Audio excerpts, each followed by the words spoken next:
This is the new Sigma 17-40 f1.8 and today we'll be comparing it with the famous 16-55 f2.8 G Sony lens. And is there a reason to pay almost double the price for the Sony lens compared to the Sigma? So let's find out.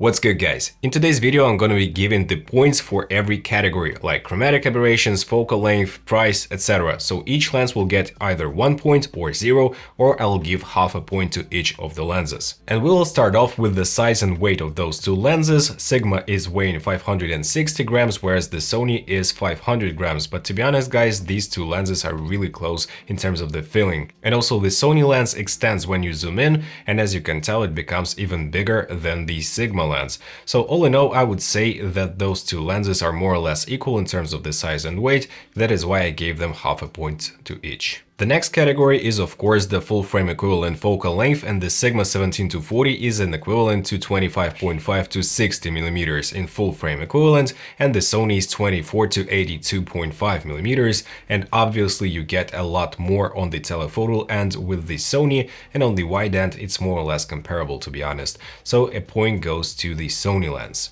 But guys, we need to consider that the Sigma is a fast lens, f1.8 compared to f2.8, and it is more than one full stop of light. And here is the images shot with the same settings side by side, and as you can tell, Sigma has a lot brighter image, and that is why I gave one more point to the Sigma. And now guys, we're taking a look at the raw photos shot with Sony FX30 at 24 megapixels, and they are zoomed in to 500% scale. Sigma is on the left, Sony is on the right, and as you can tell, guys, even wide open at f1.8, Sigma is actually sharper than the Sony lens, and when we stop down to f2.8, the sharpness is still there, it is even more sharp, and then when we stop down to f4 and even 5.6, the Sigma is still sharper in the middle. I'm looking at the number 7 on the screen, and you can definitely tell that the Sigma is sharper. And also I'd like to mention that the Sigma has slightly warmer colors because the white balance was set exactly the same, and Sony has kind of cooler colors and the Sigma has slightly warmer tint. Then guys, let's look at the corner. We're still at the widest end, 16 and 17 millimeters, and I'm looking at the numbers 4, 3 in the bottom right corner of the image. And here I can see that the Sony is slightly sharper, but if I look at the number 8, for example, the Sigma appears to be sharper even wide open at f1.8. But then when we step down to f2.8 on both lenses, you can tell that the Sigma is actually sharper even in the corners, which is a very good sign. Then we can stop down to f4 and then to f5.6 to get more or less similar results. So if you want to get the best results in terms of the sharpness in the corners, you need to stop down both of the lenses to at least f4. And then guys, I zoomed in to 35 millimeters at both lenses, and as you can tell, even wide open at f1.8, the Sigma is still sharper than the Sony. Then when we step down to f2.8 on the Sigma, it is still sharper, even more sharp than the Sony. And when we step down to f4 and 5.6, the Sony gets a little bit sharper, but still it is nowhere near the Sigma, at least at 500% scale. I'm not sure, guys, that in the real world you'll see this big of a difference, but if you shoot at 24 megapixels and you love to pixel pip, for example, the Sigma is definitely sharper. But guys, if we look at the corners at 35 millimeters, you can see that the Sony is a lot better in this regard. No matter if we are wide open with the Sigma, if we stop down to f2.8, it is still pretty mushy in the corners at 35 millimeters. If we stop down to f4, it is still less sharp than the Sony, and even if we stop down to f5.6 in the extreme corners, the Sony is still sharper. So if you do need sharp corners at about 35 millimeters with your zoom lens, the Sony would be a better choice. And now you're looking at the maximum telephoto range is 40 millimeters on the Sigma and 55 millimeters on the Sony, and as you can tell in the middle of the shot, the Sigma is still sharper wide open at f1.8 than the Sony. When you stop down to f2.8, it's even more sharp, and then when we stop down to f4 or 5.6, the Sigma is still sharper than the Sony in the center. Then guys, if we look at the corner, it's an interesting thing here because Sigma became a lot better in the corner at 40 millimeters, and as you can tell, we have a lot of vignette, but still we have pretty nice sharpness, especially if you look at the number 7, so not the extreme corner but closer to the mid frame. Then when you step down to f2.8, it becomes a lot better, then at f4 it's even closer, and at 5.6 it's almost indistinguishable between those two lenses. It means, guys, that if you use the Sigma, don't use it at 35 millimeters, try to use it at 40 millimeters and step back a little bit if you want to have sharper corners. And I think, guys, that I have to split the point half a point to Sigma, half a point to Sony, because Sony is sharper in the corners and Sigma is sharper in the middle. I do know that the middle is more important for most of the shooters, but still we're splitting the point here. And now guys, we're looking at the distortion and vignette, and I have to mention that on the Sony at 16mm we have super heavy vignette, almost completely black corners. And this means that maybe this lens is not even 16mm but more like 15 or even 14mm, and the in-camera corrections are doing the heavy lifting here, because we have even stronger barrel distortion than on the Sigma and darker corners than at the Sigma at f1.8. Then when we stop down to f2.8, the Sigma gets even better results, and then when we stop down to f4 and 5.6, we almost completely get rid of the vignette. And now we're looking at the telephoto end. The pincushion distortion on the Sigma is stronger and the vignette is pretty strong as well, but then when we stop down to f2.8, it's becoming even better than on the Sony lens. At f4 and f5.6 we get even better results, and even by f4 the vignette is almost negligible. And in this test I think that it's fair to give a point to Sigma. And now guys, we're looking at the minimum focus and distance at the widest end, and as you can tell, Sigma is just destroying the Sony in this regard. And I have to mention guys that you have to close down the aperture or stop down to get the sharpest and cleanest image. Stopping down to at least f4 is making the image look sharp and nice. And then we zoom into the maximum telephoto range, and as you can tell, Sigma is still focusing closer, and still I would suggest to stop down your lens to at least f4 to get the best results. And obviously Sigma gets a point for this test. And now one of the hardest tests, this is the LOCA, longitudinal chromatic aberrations, and at f1.8 the Sigma struggles a lot, and I think this is one of the weakest points of the Sigma lens. But when we stop down to f2.8, the results are more or less comparable. Sony is still a little bit better. Then we stop down to f4, the results get a lot better, and by f5.6 we almost completely get rid of the chromatic aberrations. And now let's have a look at the real world test in the video.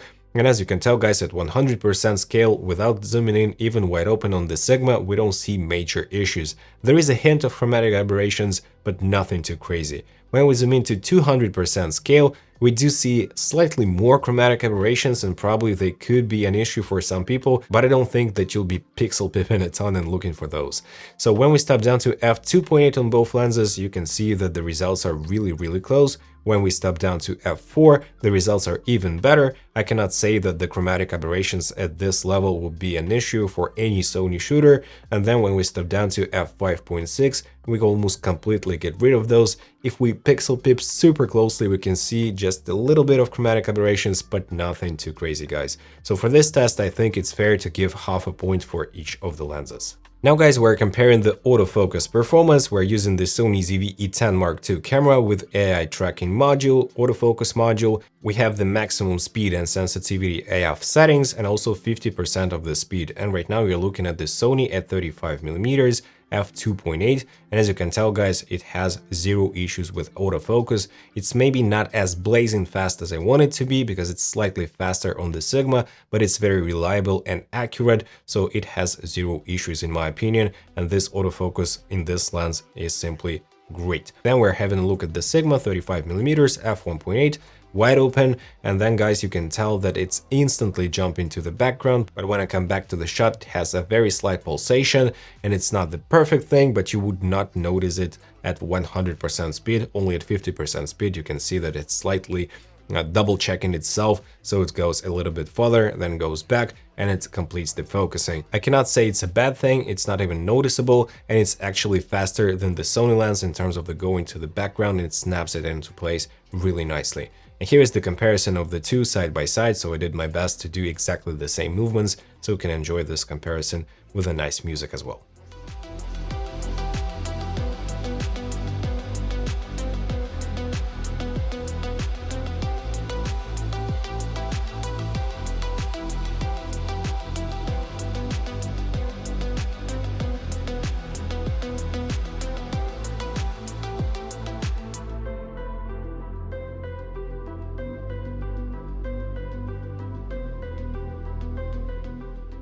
And one more thing related to the autofocus performance is the crash zoom, when you go from the minimum focusing distance to the maximum focal length, and then you can see the work of autofocus motor if the image goes out of focus. And by the way, none of those lenses is parfocal, so it does have slight out of focus when you zoom in or out. And if you do it with the Sigma in a very slow fashion, it's doing okay. But if I try to do it in a really fast way, it can go out of focus, so don't be super harsh on the Sigma lens. Zoom in without like super fast movements. And in total, guys, I would say that both lenses are doing great in terms of the autofocus. That is why I'm giving half a point to each of the lenses. And now, guys, we're taking a look at the focus breathing, and we have f16 set as an aperture. At 16mm on the Sony, we have almost zero focus breathing effect, and at 55mm we do have some, but it's very negligible and minimal, so it's a very nice performance here. And on the Sigma, we have slightly more focus breathing on the wide end. It's not bad, it's not visible in most situations. And then at 40mm, it's almost non-existent. It's a very nice performance by both lenses, and that is why I'm giving half a point once again to each of the lenses. And for the next test, guys, I did my best ninja walk to check the stabilization. Here we have the Sony 16-55 at 24mm with the camera Sony ZV-e10 Mark II, which has no IBIS and only the electronic stabilization, which is called the Steady Shot Active, and it adds an 1.33x crop. And when you use this type of stabilization, guys, you definitely need to set the shorter shutter speeds, like 1/250th of a second, because for those tests I've been using the 1/100th of a second, and I get the artifacts of stabilization, kind of a ghosting or doubling of the image because of the long shutter speed. So for this test, you definitely need to check if you have the short shutter speed, at least 1/250th. And when we see those images side by side, I can tell that the Sony has slightly better results. I would say like 15, maybe 20% better performance with the native Sony lens compared to the third-party lens, the Sigma. And I think it's not enough. Basically, you would have to stabilize those shots in post, both of them anyways.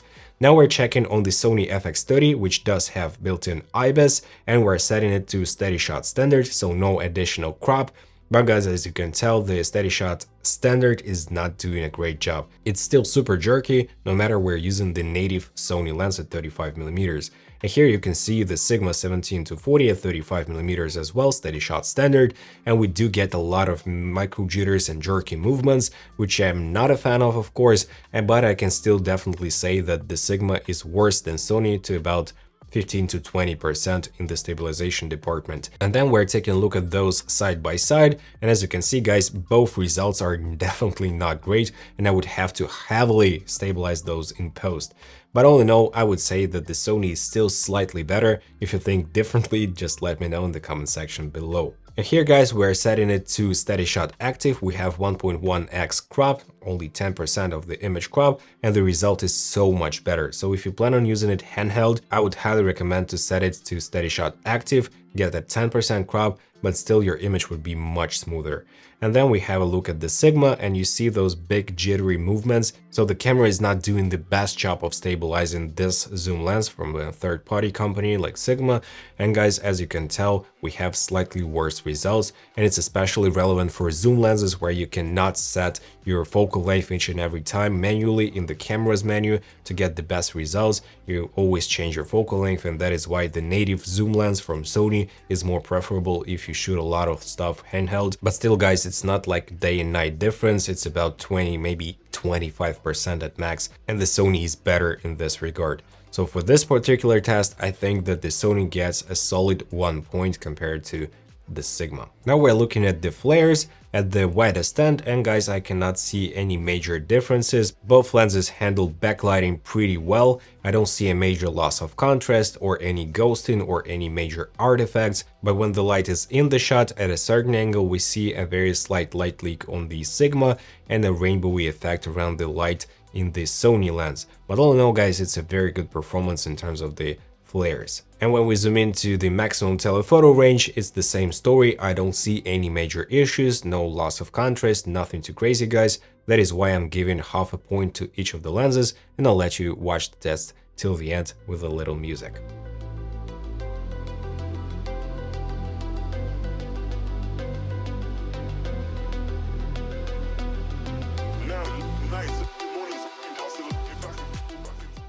And now we're comparing the bokeh at 16mm and f2.8. We have very nice background separation. Here's the same shot with f1.8 and the Sigma at 17mm, and we get a lot more background separation and blur, which I really like. And when we compare those two side by side, you can definitely see that the Sigma is giving you a bit more 3D look due to the faster aperture. Then we zoom in at 35mm, f2.8 on the Sony. The background blur is very nice, but the bokeh is a little bit busier than on the Sigma. On the Sigma, we get very nice autofocus backgrounds because of the 11-bladed aperture. And also, side by side, we get a lot of background separation with the Sigma, but still pretty fine with the Sony as well. And now the maximum telephoto range, 55mm f2.8 on the Sony. The background blur is very nice. The bokeh is a bit busier on the leaves than I want it to be, but still very good. And on the Sigma, we get more or less the same level of background blur and separation due to faster aperture, and more or less comparable to Sony due to 55mm instead of 40mm.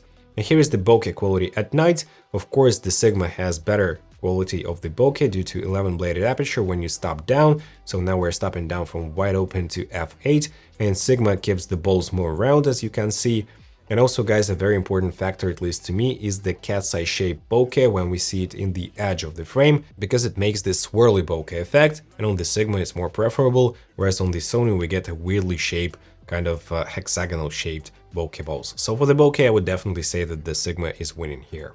And now we're looking at the coma smearing and sun stars. We do have the coma smearing effect at f1.8 on the Sigma, but when we step down to f2.8, it disappears completely. And on the Sony, we have a bit weird rainbowy flare, let me say, around the source of the light. Then we step down to f8 and f16, and the sun stars are pretty nice on both lenses. Sigma has slightly more rays of the sun star, but all in all, they're really similar. So for the sun stars and coma smearing, I would give 0.5 to each of the lenses. In terms of the lens features, the Sony only has the focus hold button as well as the AF/MF switch, but the Sigma is rocking in this regard, so it has two focus hold buttons, customizable ones, also AF/MF switch, and the aperture wheel, which can be clicked or declicked. It has an aperture wheel lock as well, and the aperture ring is very handy if your camera only has two wheels, for example, one for ISO, the other one for shutter speed, and you can use the aperture ring as the third option of your exposure control. So the Sigma gets 1 point here. And finally, guys, the official pricing, which I took from B&H Photo, is $920 for the Sigma and $1,700 for the Sony. I'm not even sure what Sony is thinking, because for $1,700, the 16-55 is not even comparable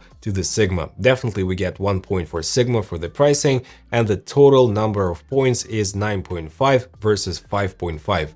And even if I were to give the points where they were really close, not like half a half, but to the Sony lens, even though the Sony would lose to Sigma to about 1.5 points. And what's even more interesting, guys, is that in my country we have exactly the same price for those two lenses, brand new. For the Sigma and for the Sony, the price is exactly the same.